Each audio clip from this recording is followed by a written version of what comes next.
Good morning everyone. నేను మీ Ramesh master. మీతో ఒక విషయం పంచుకోవాలని మీ ముందుకు వచ్చాను. రేపటి నుండి వేసవి సెలవులు ప్రారంభమవుతున్న సందర్భంగా మీతో ఒక ముఖ్యమైన విషయం తెలియజేయడానికి మీ ముందుకు వచ్చాను. ఏమిటంటే సన్ స్ట్రోక్, వడదెబ్బ గురించి మీకు చెప్పాలనుకుంటున్నాను.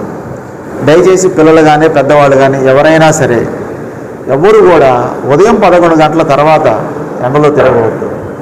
అత్యవసరం అయితేనే మీరు టోపీ పెట్టుకొని ఎండలోకి వెళ్ళినా త్వరగా ఇంటికి చేరుకోండి, చల్లటి ప్రదేశానికి చేరుకోండి. వడదెబ్బ లక్షణం అనేటటువంటిది మనం ముందుగా గుర్తించలేనటువంటిది. సడన్గా కళ్ళు తిరిగి పడిపోవడం అనేటటువంటిది జరుగుతుంది. వడదెబ్బ తగిలినప్పుడు ముఖ్యంగా 2 విషయాలు. ఒకటి, చెమట కారటం అనేది ఆగిపోతుంది. రెండోది, శరీరం విపరీతమైనటువంటి ఉష్ణోగ్రతకి లోనవుతుంది. ఈ జరిగినప్పుడు నువ్వు వెంటనే చల్లటి నీడలోకి వెళ్ళాలి. తడిగుడ్డతోటి శరీరాన్ని తుడుచుకోవటం అనేది చేస్తూ డాక్టర్ దగ్గరికి వెళ్ళాలి.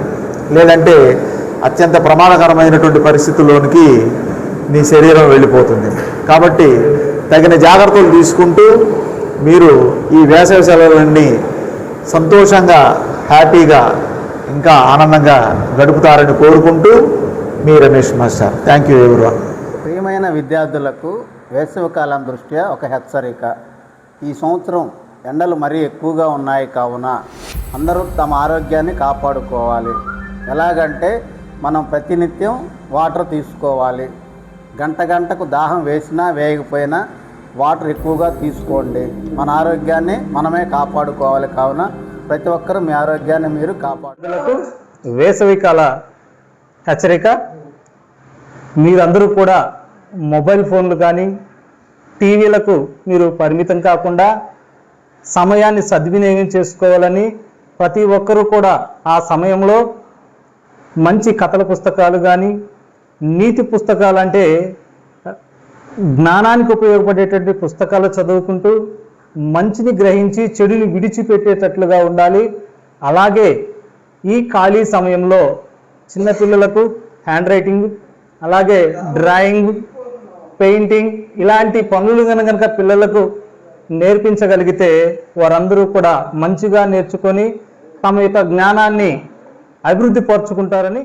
విద్యార్థులకు ఈ వేసవికాలం ఒక మంచి సూచన ఇవ్వాలని మేము కోరుతున్నాం. దయచేసి విద్యార్థులందరూ గమనించి, చాలా ఎండల తీవ్రంగా ఉన్నందువల్ల, ఎండల తీవ్రత ఎక్కువగా ఉన్నందువల్ల ఉదయకాలము 10 గంటల లోపు ఆడుకొని ఇంటికి వెళ్ళి ఇంచుమించు 11 గంటల నుంచి సాయంత్రం 4-5 గంటల వరకు ఇంట్లో ఉండి ఆ తర్వాత మీరు చక్కగా బయటికి వెళ్ళి ఆడుకోండి.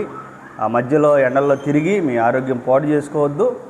చాలా తీవ్రమైన ఎండలు ఉన్నాయి కనుక ఈ మంచి సూచనలు మీరు పాటించి మీరు చక్కగా వాటిని విని ఆలకించవలసిందిగా కోరుతున్నాం. Thank you. ప్రియమైన విద్యార్థులకు ఈ వేసవి కాలంలో చాలా వరకు పిల్లలు మనకి సెలవుల్లో కాలువలకు, నదులకు వెళ్తూ ఉంటారు. అలా వెళ్ళొద్దు. అది మనకి రక్షణ కాదు. ఈత రాని వాళ్ళకు మరి ప్రాణాలు పోయే అవకాశం ఉంది. మీ మీదే ఎన్నో ఆశలు పెట్టిన తల్లిదండ్రులకు మీరు ఇలాంటి పనులు చేయకూడదు. అలానే మనం ఎండాకాలంలో ఎక్కువగా కాటన్ దుస్తులను ధరిస్తే మనకి చాలా మంచిది. మన విద్యార్థులకు వేసవికాలం సూచన. ఇది వేసవికాలం కావున ఉష్ణోగ్రత ఎక్కువగా ఉంటుంది.